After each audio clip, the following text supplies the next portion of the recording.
மெஷர்மெண்ட்டில் length topic பார்க்கலாம். இப்போது centimetre 1 centimetre அப்படின்னா என்னென்னா 10 மில்லிமீட்டருக்கு ஈக்குவலாக இருக்கும். அதாவது சென்டிமீட்டர் அப்படின்றது என்ன அப்படின்னா இந்த ஸ்கேலில் இருக்குல்ல 2 to 3 வரைக்கும் 2 to 3 வரைக்கும் இருக்கிற 10 ஸ்மால் குட்டி குட்டியாக கோடு இருக்கா, அதுதான் நம்ம என்னன்னு சொல்லுவோம், மில்லிமீட்டர் அப்படின்னு சொல்லுவோம். ஓகேவா? குட்டி குட்டியாக கோடு இருக்குல்ல, அதுதான் மில்லிமீட்டர்னு சொல்லுவோம். அப்போது ஒரு சென்டிமீட்டர் அப்படின்றது என்னது, இதுக்குள்ளே 10 லைன்ஸ் இருக்கும்.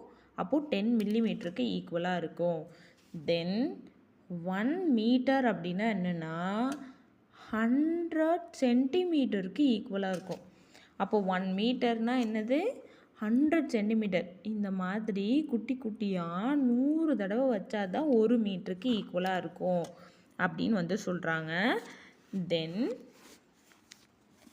1 கிலோமீட்டர் 1 கிலோமீட்டர்னால் இந்த மாதிரி குட்டி குட்டியாக வச்சா தான் 100 சென்டிமீட்டர் வருது. அப்போது கிலோமீட்டர்னால் என்னது, இந்த மாதிரி 1 மீட்டரை 1000 தடவை வைக்கணும். 1000 டைம்ஸ் நம்ம வச்சா அதுதான் நம்ம என்னென்னு சொல்லுவோம், 1 கிலோமீட்டர்னு சொல்லுவோம்.